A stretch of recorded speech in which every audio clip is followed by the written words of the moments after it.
귀한 찬양 감사드립니다. 조지 허버트라고 하는 16세기 시인이자 성공의 교회의 목사인 이는 이런 말을 했습니다. 나는 태어날 때 울음을 터뜨렸습니다. 그리고 매일 그 이유를 알게 되었습니다. 우리 인간의 삶은 매일매일이 고통으로 채워진 삶으로 살아갈 수밖에 없는 존재라는 것이죠.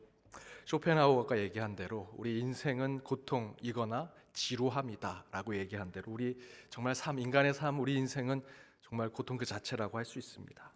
특별히 이번 코로나를 겪으면서 그 고충이 몇 배나 더 커진 것 같습니다.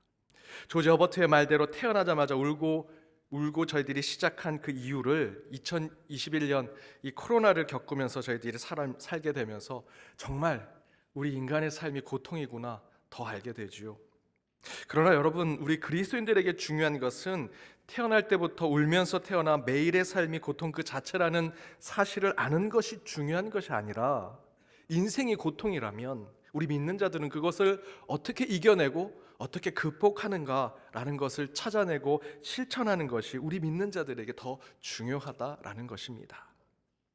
여러분, 한 해 얼마나 고생스러우셨습니까?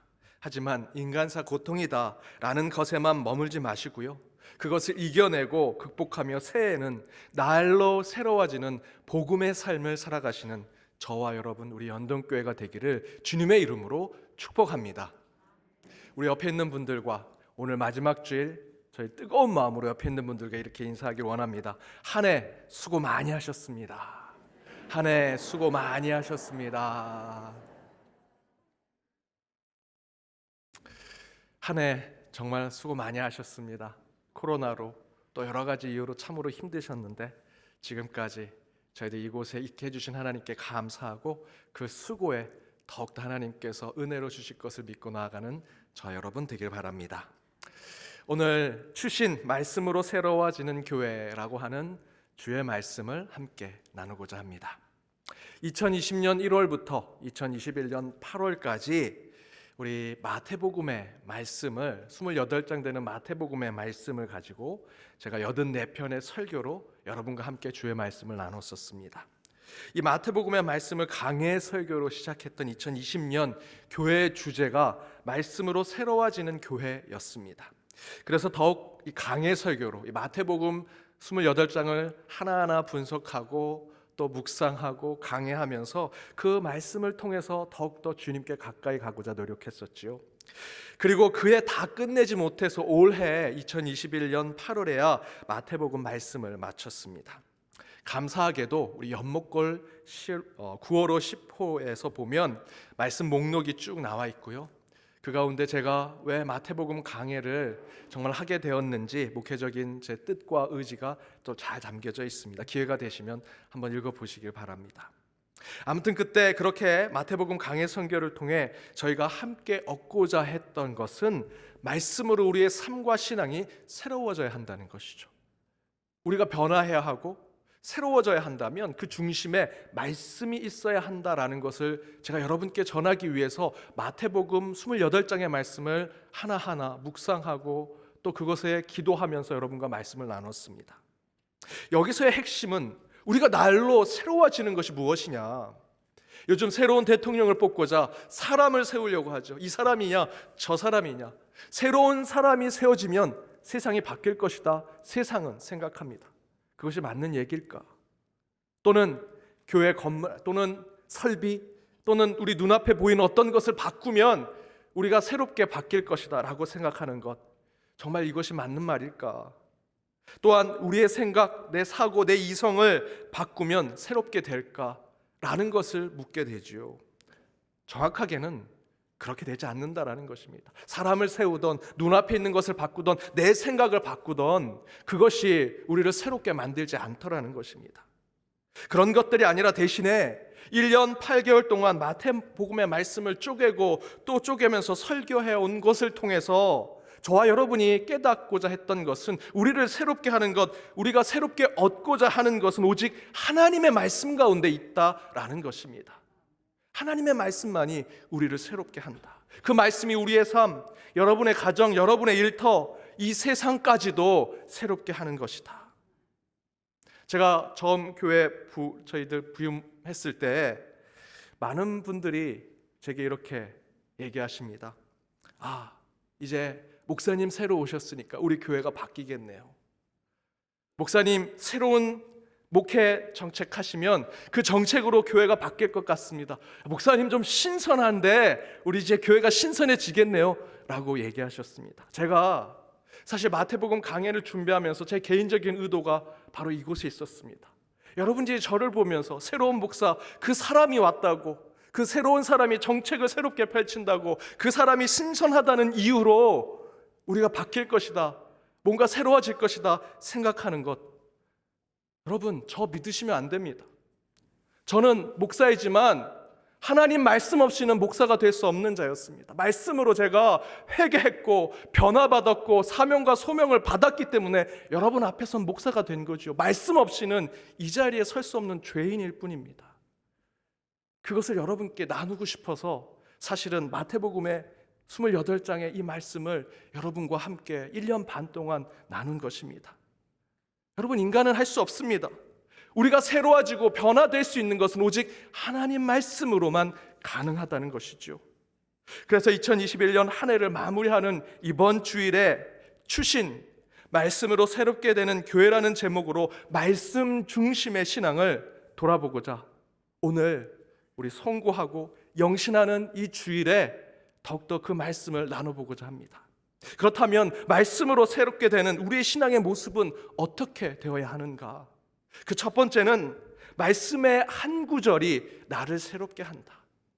말씀의 한 구절이 여러분을 새롭게 한다라는 것입니다.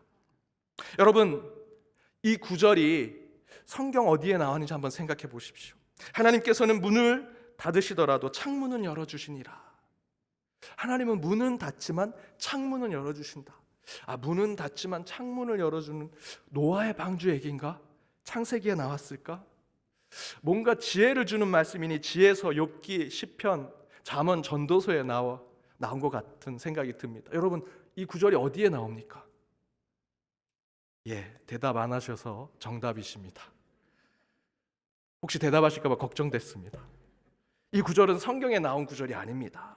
정말 좋은 표현이지만 이 구절은 성경의 표현이 아니고요, 영화 사운드 오브 뮤직에 나온 겁니다. 이처럼 성경 말고 다른 어떤 책이나 글을 통해서도 우리는 좋은 글귀, 좋은 표현들을 얻을 수 있습니다.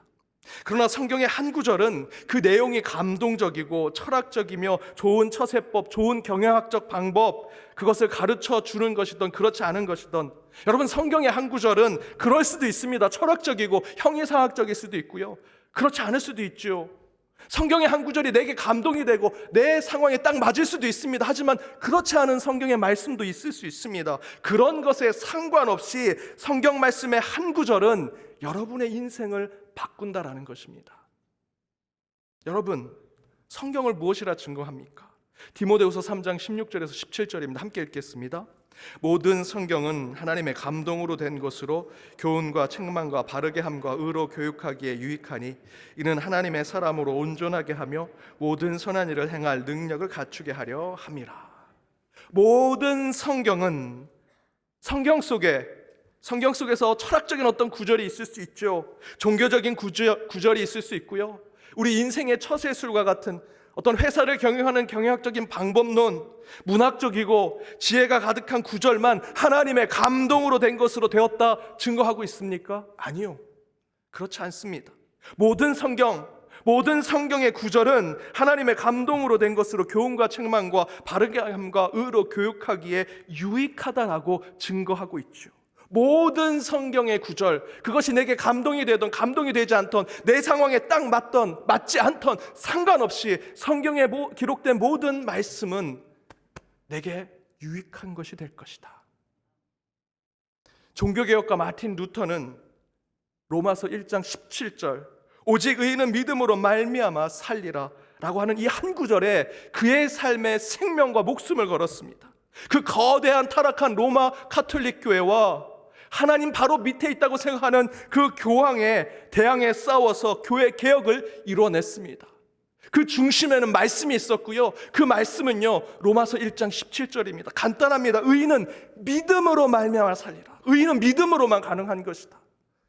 그렇다면 그 거대한 타락한 교회, 그리고 그 교황에 맞서 싸우고자 한다면 말씀 가운데 내가 내게 군대를 보내겠다, 너에게 강한 편팔로 너를 보호하겠다, 내가 너에게 창과 검을 주겠다 라는 말씀을 받고 그가 나선 것이라고 생각이 드는데 그렇지 않더라는 거죠. 그가 받은 말씀의 한 구절은 의인은 믿음으로 살리라, 믿음이었습니다. 그 거대한 힘에 로마서 1장 17절은 너무나 약해 보이지만 마틴 루터는 그 말씀의 한 구절에 힘을 얻고 능력을 얻어 변화를 시켰습니다. 또한 평생 어부로 산 베드로는 밤새 그물을 내렸지만 물고기를 한 마리도 잡지 못했습니다. 그런데 물고기의 물자도 모르는 청년 예수가 그곳에 와서 누가복음 5장 4절의 말씀을 하지요. 깊은 데 가서 그물을 내려 고기를 잡으라. 내가 평생 어부로 살았는데 당신이 뭘 안다고, 내가 어디에 물고기가 있는지를 다 아는데 당신이 뭘 안다고 그런 얘기를 하느냐 할 수 있죠. 그런데 베드로는 그 주의 말씀을 그대로 받아들이고 그곳에 그물을 내리고 물고기를 잡아냈습니다. 그때 베드로는요, 그 한마디에 물고기를 잡는 어부에서 사람을 낚는 어부가 되는 역사가 이루어집니다. 그 말씀 한마디에. 성경의 모든 말씀은 1.1획도 사실이 아닌 것이 없습니다. 그러나 이보다 더 중요한 것이 있습니다. 이보다 더 중요한 것은 성경의 모든 구절의 모든 말씀은 그 구절이 좋게 들리던 그렇지 않던 상관없이 그 모든 것이 하나님의 감동으로 쓰여진 것이기 때문에 우리는 반드시 어떤 구절이라도 언제 어떻게 우리에게 역사할지 모른다라고 하는 마음을 갖고 살아가야 한다는 것입니다. 저는 한때 예수 믿는 사람들을 괴롭히고 상처 주는 삶을 살았던 적이 있습니다. 그리스도인이지만 교회 안에서 오히려 목회자들을, 교회 지도자들을, 교회 공동체를 공격하던 삶이 있었습니다. 지금 어떻게든 영혼을 살리고 생명을 회복하는 성직의 삶을 살고 있지만 저는 한때 마음이 정말 이렇게 꼬여 있었습니다. 그래서 교회를 비난하고 교회 뒤에서 수군거리는 자 중에 한 사람이었고요, 사람들 사이에 이간질하고 공동체를 시끄럽게 만드는 사람 중에 하나였습니다. 그런데 전혀 교회에 덕이 되지 못하는 저를 하나님이 부르시고 목회자까지 만드셨습니다. 그래서 저는 하나님이 이해가 되지 않았습니다. 하나님, 저는요 교회를 흔드는 사람이었습니다. 교회를 비난하던 사람이었습니다. 늘 어떻게 하면 교회를 비판할까 혈안이 됐던 사람인데 왜 저를 이렇게 목회자로 세우셨습니까? 그런데 바로 그때 말씀을 읽던 중에 하나님께서 그동안 한 번도 주목하지 않았던 그 말씀이 제 가슴에 던져졌고 그것이 제 가슴을 파고들었습니다. 그 말씀이 갈라디아서 6장 17절이었습니다. 제가 은혜 받는 말씀이지만 여러분 함께 읽어주셨으면 감사하겠습니다. 함께 읽겠습니다. 이후로는 누구든지 나를 괴롭게 하지 말라. 내가 내 몸에 예수의 흔적을 지니고 있노라. 제 마음이 부정적으로 꼬여 있어서 교회를 흔들고 수많은 사람들에게 힘들게 할 때 그 상처와 아픔을 저는 그들을 향해서 얘기했는데 예수님이 받으셨구나. 나는 사람들이 미워서 교회가 싫어서 그렇게 독한 말, 악한 말을 했는데 나 때문에 그 상처, 그 아픔의 흔적이 우리 주님에게는 채찍이 되고 세계의 못이 되고 가시의 찔림과 같은 고통과 아픔으로 받으셨겠구나. 내가 그렇게 독한 말, 악한 말을 하고 이간질하고 교회를 흔들려고 했던 것이 다 주를 힘들게 했던 것이구나라는 것을 깨닫게 되었습니다. 상처 주던, 그렇게 사람을 죽이려고 했던 바울이 다메섹 도상에서 예수 그리스도를 만나고 역설적이게도 그는 그 한 구절, 내가 핍박하는 예수다, 내가 핍박하는 예수다, 그 한 구절에 바울이 꼬꾸라졌죠. 그리고 그는 완전히 다른 삶을 살았습니다. 그런 바울의 모습 가운데 제 모습이 오버랩되면서 바로 이 갈라디아서 6장 17절이 제게 주신 말씀처럼 느껴졌고요, 저는 바로 이 말씀만 수십 번, 수백 번, 지금도 힘들고 어려울 때 이 말씀을 여러 번 반복해서 읽습니다. 이제 내가 상처받고 내가 아픔을 짊어지며 예수의 흔적을 지닌 자가 된 성직으로 살겠습니다. 이렇게 결단하며 살아가게 되었습니다. 전에는요 단 한 번도 이 갈라디아서 6장 17절을 눈여겨보지 않았습니다. 여러분, 바울의 편지, 바울 서신은 앞부분에 안부를 묻죠. 그리고 뒷부분에 인사하고 또 마침 축도로 끝납니다. 대부분 바울의 편지는 그렇게 됩니다. 그래서 앞부분 잘 읽지 않습니다. 나 바울은, 종된 바울은, 이런 표현이 쭉 나오죠. 그리고 항상 바울 서신 뒤에 보면 누구에게 안부를 전해라, 누구에게 인사해라 라고 끝납니다. 갈라디아서도 그런 거라 생각해서 앞에 뒤에 별로 관심 있게 읽지 않았습니다. 그런데 제가 그러한 문제를 깨닫고 이 말씀을 읽고 갈라디아서 6장 17절 마지막 절 바로 전절에 있는 겁니다. 그 말씀에 계속해서 하나님께서 제 가슴을, 제 마음의 문을 두드리십니다. 그동안 관심을 두지 않았던 그 한 구절의 말씀이 저를 꼬꾸라뜨리게 만들었고 하나님 앞에 순종하게 만들었습니다. 사랑하는 여러분, 하나님은 우리에게 말씀으로 새롭게 만들기 위해서 그 한 구절의 말씀을 여러분의 가슴 속에 심겨주십니다. 설교 말씀을 듣다가 또는 기도 중에 성경을 묵상하다가 신앙의 동료들과 일상적인 대화를 나누다가 우리 인생에 바꿀 한 구절의 하나님의 말씀이 우리에게 다가온다라는 것입니다. 여러분, 에베소서 5장 26절처럼 이는 곧 물로 씻어 말씀으로 깨끗하게 하사 거룩하게 하신다라고 하지요. 하나님은 물론 우리를 물로 씻게 하십니다. 하지만 저와 여러분의 영혼의 삶을 깨끗하게 하고 새롭게 하기 위해선 말씀으로 변화되고 말씀으로 바꿔야 한다는 것입니다. 새해 새로운 말씀 가운데 저와 여러분이 나아갈 때 분명히 하나님께서 저와 여러분에게 말씀 한 구절을 주셔서 그것으로 우리의 삶을 바꾸시고 변화시키기를 원하십니다. 그 하나님을 만나 더욱더 하나님께서 허락하시는 새로운 해에 크고 비밀한 일들을 이뤄가는 저와 여러분 우리 연동교회가 되기를 주님의 이름으로 축복합니다. 두 번째는 말씀의 역설이 나를 새롭게 한다. 말씀의 역설이 나를 새롭게 한다는 것입니다. 금전적인 문제가 생겼다고 기도받고 또 상담받기 위해서 찾아오시겠다는 한 분이 계셨습니다. 매번 경제적이고 금전적인 돈 문제로 상담하러 오시는 성도님들이 가끔 계시는데 저는 좀 아이러니합니다. 목사가 돈을 얼마나 알겠습니까? 어린 시절에는 거스름돌도 제대로 못 받아온다고 부모님한테 혼냈던 접니다. 지갑도 자주 잊어버리고요. 돈에 대해서는 제가 살아가는 정도밖에 모릅니다. 그런데 남의 돈 문제, 재정적인 문제를 제가 어떻게 권면하고 어떻게 상담할 수 있겠습니까? 그래서 하나님한테 하나님, 저는 돈에 대해서 잘 모르는데 어떻게 그런 돈의 문제를 가지고 오신 성도님들과 얘기를 나눌 수 있겠습니까? 지혜를 주십시오 하고 말씀을 풉니다. 그런데 그때 하나님께서 그 집사님이 연락 주시고 그런 마음으로 말씀을 폈더니 하나님께서 계속 디모데전서 6장 10절 말씀에 제 마음을 계속 움직이십니다. 함께 읽어보겠습니다. 돈을 사랑함이 일만 악의 뿌리가 되나니 이것을 탐내는 자들은 미혹을 받아 믿음에서 떠나 많은 근심으로써 자기를 찔렀도다. 지금 돈이 부족하고 재정 문제가 생겨서 지금 어려워 기도받고자 오신 분한테 제가 돈이 일만하게 뿌립니다. 이 얘기를 하라고 주님이 계속해서 마음을 움직이십니다. 몇 번이고 하나님 이건 아니지 않습니까? 하나님 책임지실 것도 아니고 제가 이거 얘기해야 되는데 이건 아닌 것 같습니다 하고 제가 개인적으로 잠언 8장 21절을 찾았습니다. 이는 나를 사랑하는 자가 재물을 얻어서 그곳에 콧간을 채우게 하리라. 말씀 좋죠? 이 말씀을 전해야지.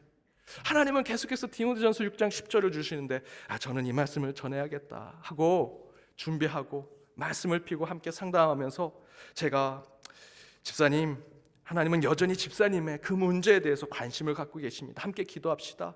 특별히 잠언 8장 말씀 붙드시고 반드시 하나님께서 잘 해결해 주실 것입니다 라고 하고 기도해서 보내드렸습니다. 그리고 몇 주가 지나서 그 집사님이 다시 연락을 주셨는데 함께 기도해 주셔서 감사합니다. 문제가 잘 해결됐습니다 라고 이야기하시는 겁니다.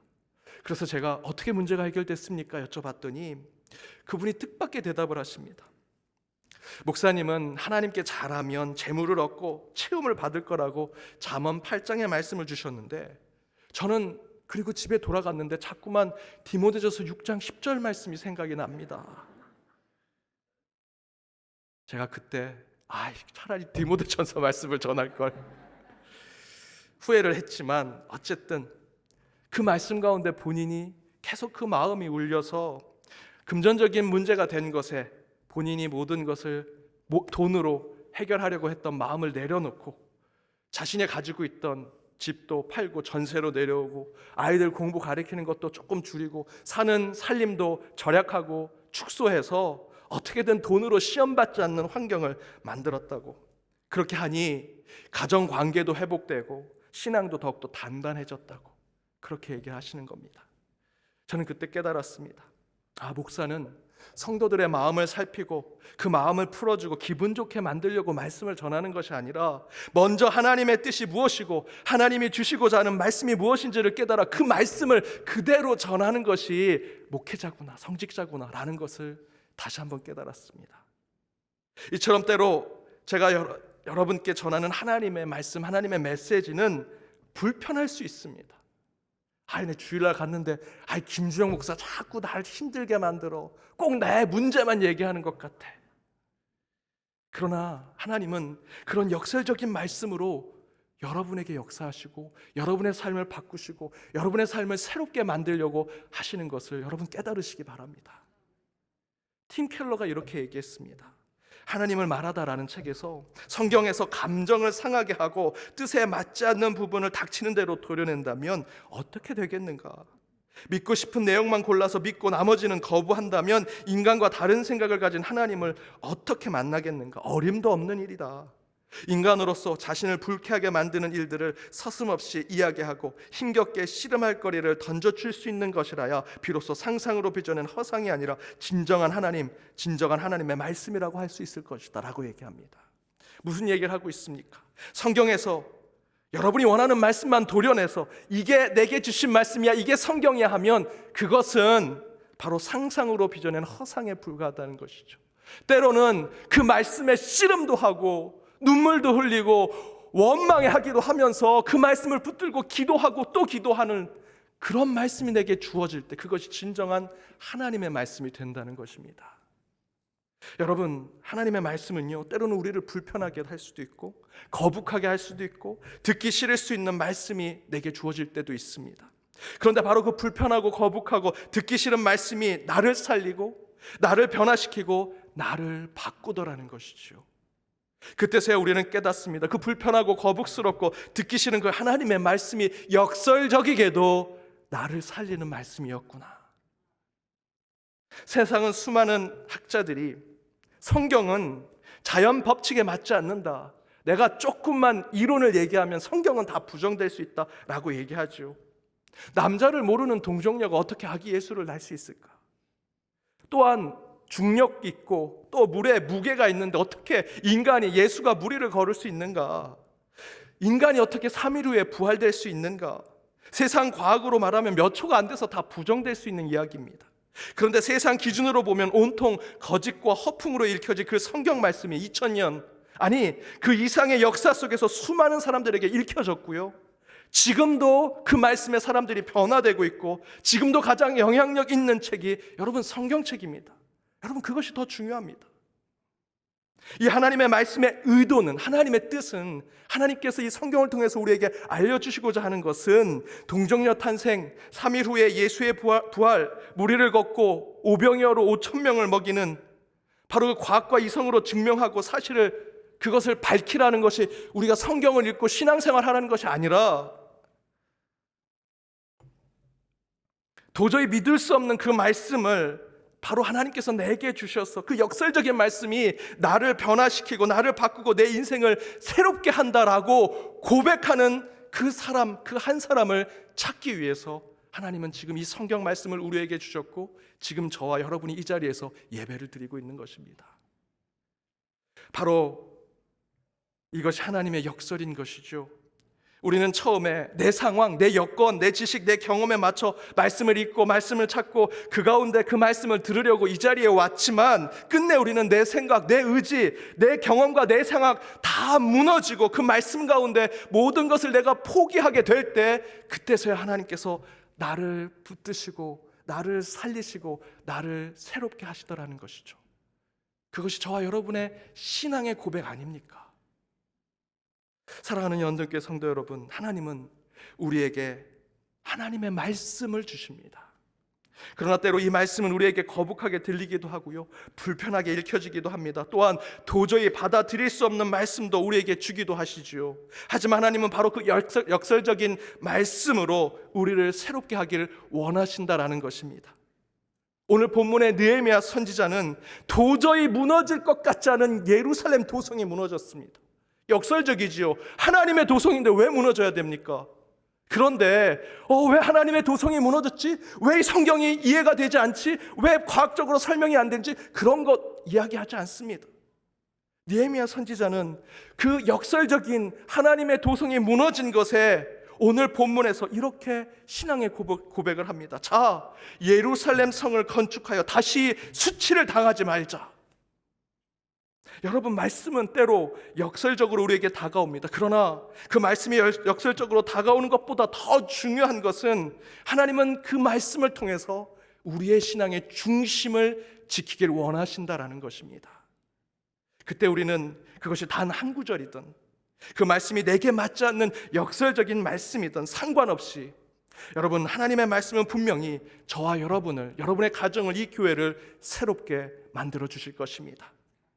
이와 같이 나를 새롭게 만들어주는 그 말씀으로 남아있는 2021년도 이 한 주 은혜 가운데 정리하시고, 또한 그 말씀으로 새로운 한 해 중심 있는 신앙으로 살아가는 저와 여러분, 연동의 모든 가족들이 되시길 주님의 이름으로 축복합니다. 기도하시겠습니다. 사랑의 하나님, 이 시간 주님의 날을 맞이하여 성전에 모인 주의 백성들이 하나님의 말씀 앞에 겸손히 결단하며 나아갑니다. 송년주일 말씀 가운데 한 해를 마무리하고 정리하는 이 순간, 하나의 우리 마음속에 새겨진 말씀을 다시 정리하며 매번 우리의 가슴을 울리는 그 한 구절의 말씀을 다시 회상하게 하시고, 역설적으로 다가왔던 모든 말씀 속에 주의 음성을 듣게 하시며 새로운 해에 더욱 말씀으로 중심을 지키는 저희 모두가 되게 하여 주옵소서. 한 해 은혜로 저희를 지켜주심을 감사드립니다. 새해에도 동일한 은혜 부어주시되 말씀으로 그 은혜를 깨닫게 하시고 말씀만이 우리의 소망과 능력이 되게 하여 주옵소서. 이 모든 간구 예수님의 이름으로 기도드립니다. 아멘.